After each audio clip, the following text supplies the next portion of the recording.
Hello and welcome to another episode of Issues and Insights. My name is Megan Cable with A+ Family Healthcare, and today I have an incredible guest with me, our Senator Matt Deneen, right here with us. I'm so excited to have you here with us today. Good morning, and thanks for having me. Absolutely. Can you just give us a quick background on how you came into this position? What is your passion? What made you want to do this? Well, I've served 2 terms on the Elizabethtown City Council before running for state senator. And the knowledge that I gained in those positions really motivated me to expand some of the influence from the nonprofit works I was doing in the community, trying to bring about some positive changes in our parks and in other areas. That inspired me to expand that into the city. And we did some wonderful things while I was on the council there with the help of my colleagues. And then that led into wanting to have more influence on a statewide level and then on a district level here in Hardin County. And I feel like a lot of the passions that you had right here in Elizabethtown have absolutely carried over into the work that you're doing statewide. I've tried to make sure that I've kept true to the core beliefs I've had that helped me throughout my career in education of 29 years, and I've tried to stay true to the nonprofits, organizations, and our parks and our trails and the things that I believe are important to our community. And so, of course, I have a strong passion for our veterans and for our law enforcement. So those things have kind of carried over, and they have related. Absolutely, yes. So I know that we have a lot going on with budget. Yes. Statewide, and a lot of people will see a number and they may not know what it goes to or how it's divvied up across the state. Can you talk to us about what this budget means, what it looks like, and then we can kind of go into a breakdown of a couple different topics? You know, this last session was the 2 main focuses was, of course, the budget as our constitutional obligation was to come up with a sound budget for the Commonwealth and our road plan. Those were the 2 main focuses. Now, that's not to say that we didn't pass several bills. There were almost 900 bills presented, but only about 200-300 of them came to light. So when you look at that, there's a lot of other work that goes on just besides the budget and the road plan. Certainly. But those were our main focuses, and I think that I'm very proud to serve on the Senate Appropriations and Revenue Committee that deals with our budget. Yes, sir.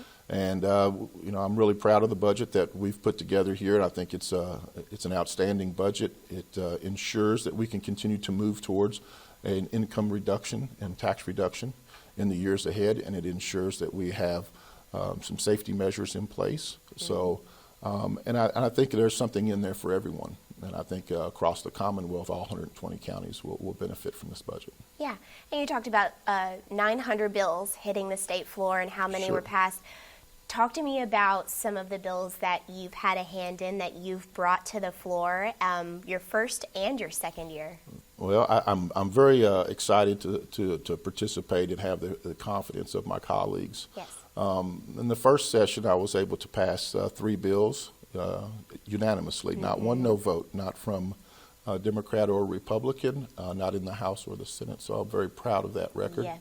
And in this session, I was able to repeat that with 3 more bills passed unanimously. So I did have one bill that had some opposition, which I anticipated, dealing with a tough on crime bill. Yeah.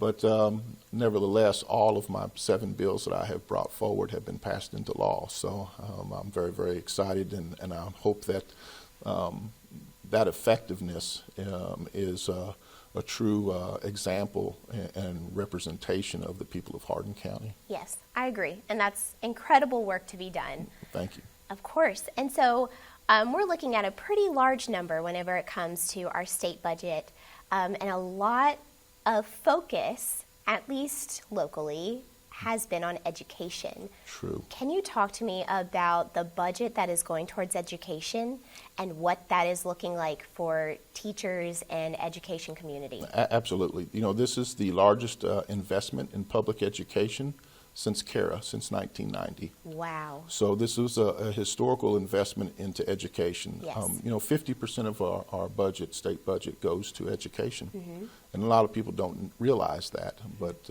vast majority of our budget goes into education, K through 12 and post-secondary.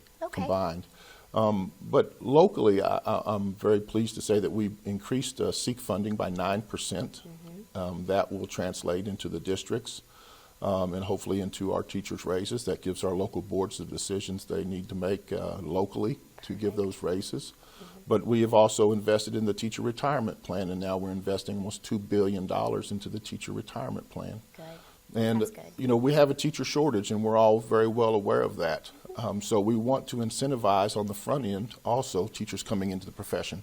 Yeah. And so I'm very excited to say that I was able to squeeze in $2 million worth of teacher scholarship money on top of the $1 million that was already there. So we have a great opportunity to assist people interested in becoming an educator and having their cost of education covered. Yes. And another great thing that we put in this time around was to incentivize student teaching. It was a $5,000 stipend for student teachers, and that has never been done too, and that's a pilot program as well. So that's a good thing. Oh, yes. So we're really hoping that some of the things that we are doing and expanding the alternative certifications to help us fill the gap in between where we are today and where we hope to be in the next 4 to 6 years. So some of the alternative certification models that we have used have been supported by the Educational Professional Standards Boards and their attorneys and KDE. So we've worked very hard in that direction too, so that our high school principals and elementary and middle school principals can get people in there and get them trained. And so, and hopefully join our workforce in our profession. You know, after being a school administrator and teacher for 29 years, education is a passion of mine, and I want to see us do well, and I want to get as much money as possible into public education. So, and your personal experience in that is exactly what is needed to be able to say, I know what I'm talking about. I was there. I was a part of it. True. And I think that's good to have a perspective from my avenue, from a building level. But we also have some very strong representations in the House. We have retired superintendents there and teachers that are also in the House of Representatives. And there's not many of us. I'm the only public educator in the Senate, but there are several public educators in the House. And I can assure you that all of us have what's best for public education in our minds and in our hearts, and what we're trying to do there.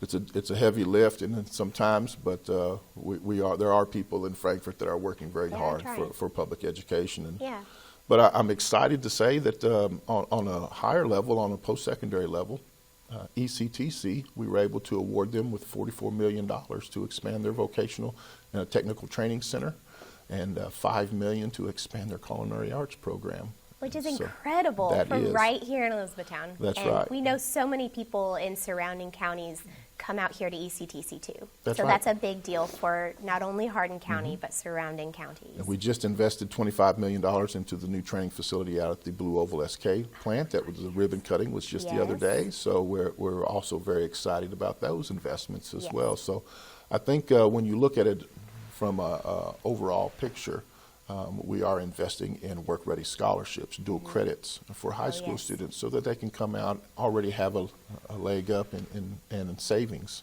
So we are doing those things. We're expanding our EC3 programs, and so we're excited about all of that. Which is incredible. And something that's little known about me is that I went to school to be a high school English teacher, actually. Oh, good. And I had to end up taking a step out and making a career change. But I would have done my student teaching as a non-traditional student, meaning that I was going to be married while my husband was working, and I would not have been able to have a job as a student teacher. And people don't always realize that, because you're basically having a full-time job that is going towards your schooling. That's right. And so having that stipend, especially for some of those non-traditional students, that's going to be a huge deal to allow them to continue and finish that degree so that they can be a teacher as a non-traditional student. That's right. And I think ECTC's done a wonderful job with the Family Scholar House, which again, we've invested millions of dollars in this budget session to encourage that program as well. So for those people that are struggling to make those life decisions when they either have to pay their tuition or their bill, or whether or not they continue and take another class. The Family Scholar House is there to assist them in those areas, and we were glad to see that investment as well.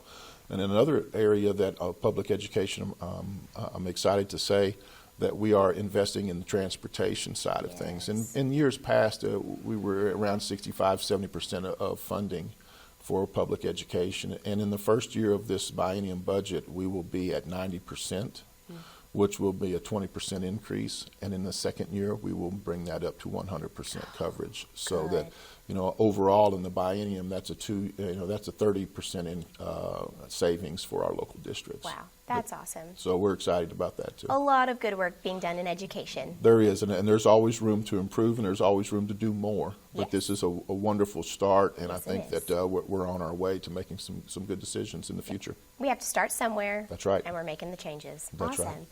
I know that there's a lot more in the budget that has to do with our infrastructure. Yes. What is that looking like? The infrastructure, especially here in Hardin County, because we've seen such a historical growth. Blue Oval SK has brought in a lot of jobs, and so is Nucor and a lot of other factories that are coming in to support that. So we have a strong need for water and sewer. Yes. And I'm glad to say that $50 million was put into the budget to be split between Warren County and Hardin County for water and sewer expansions. Good. So that we can continue to grow in those areas. And another great part of the infrastructure that is sorely needed is, of course, our roads. And so with all of this growth, we will see a huge investment into the roads. We have $84 million just for Hardin County. Wow. That'll be good. In the 2-year budget. But over the 6-year budget, there's over $400 million set aside for road improvements. And incredible. Yeah, so it's very important. I pushed very hard for 2 particular things that I think help that will come to fruition in the years ahead, but we are starting those, and that is the bridge at Meeting Creek Road. On the west end of the county. Yes. It's over P&L Railroad, and it's sorely needed to be replaced. So we're glad to see that that project move forward, and also the improvements on 31W by West Point. Yes. And that's historically been a very dangerous road. Oh, so many accidents, and so many people have been hurt or injured and lost their lives there. Big time. So we I'm very excited to have that project added to the road plan. And we have a $1 million investment in the design plan this year. Okay. And then in the years to come, we will move into right-of-way and utility movements and construction. But the process has started. Wonderful. And I'm sure there's so many people in that area who will be very thankful to see that work done. And important to the south end, with Blue Oval SK, we've got a lot of construction coming for ramps and bridges and things like that and road expansions. But I am glad to say that I was adamant in trying to preserve downtown historic Glendale by making sure that the traffic went around that. And we do have a Glendale bypass in the road plan. And I went out really and tried to ensure that a large portion of that traffic does not disturb downtown historic Glendale. Okay. Wonderful to hear. And another part of that budget is going over towards public safety. Yes, and seeing all the changes and the addition to that budget for them, what does that look like?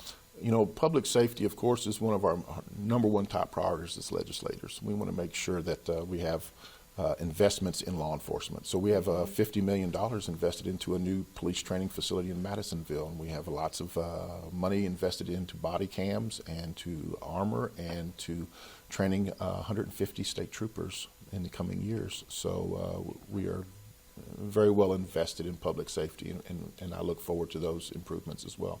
Wonderful, and that's wonderful to hear the work that we're doing with them as well. And one thing that you mentioned that has been a passion for you here locally was our parks and our trails, and that's something that you're even on the board for our local trail town as well, right? Yes, that is correct. Back in 2019, with the help of many community members, we were able to declare Elizabethtown as Kentucky's first urban trail town. And we are a member of 24 cities that are now trail towns in the adventure tourism department of the Kentucky Tourism Bureau. So we were able to put $720,000 for $30,000 one-time grants into each one of those trail towns to help them improve their trails, to make sure that they are safe, to advertise, to market, to put kiosk signs up. And so that's exciting for trail towns. Another one that I'm very excited about is $1 million invested in a new Parks and Trails Conservancy here in Elizabethtown that will be built at the Nature Park. And that will help promote and do environmental education programs. Yeah.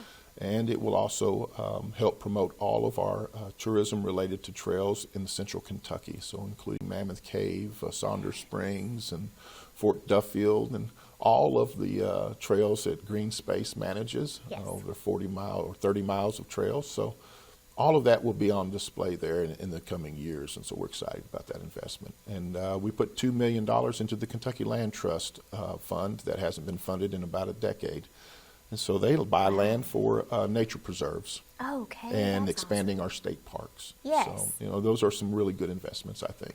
And I feel like recently we've seen so much more of a resurgence of people wanting to be outside and taking their kids outside and wanting to have safe and interesting and beautiful places to just enjoy the out of doors. That's right. And I think that the amenities that you have in your community help attract people to want to move here and live here and stay here and raise a family here. Stay here. They want to have parks to go to and take their families and their dogs and enjoy some time. And so every community needs to really focus on those areas because they're important. They're important to health and they're important to recreation and tourism. Yes, I can agree with that.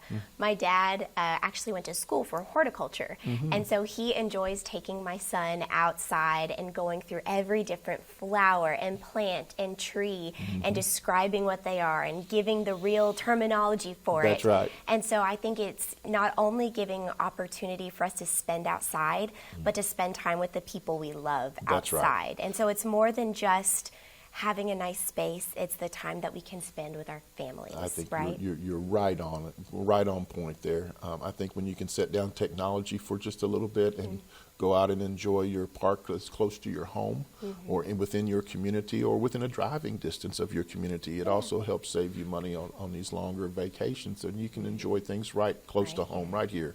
And I think all of these are helping to attract people to move here. Yes.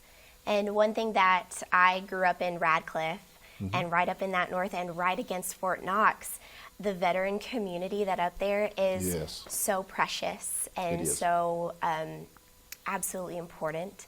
And I know that there's a part of this budget that is going to our veterans. It is. I grew up in a military family. My dad was a military policeman, so I grew up traveling around from post to post, and I'm excited to say that we are investing $9 million into the Radcliffe Veterans Center to improve it. And we also have money set aside for the Valor Program, the Kentucky Valor Program, to help soldiers transition into civilian life. Yes. And we have invested in our National Guard and Reserve and made sure that they have the internment rights at our veteran cemeteries.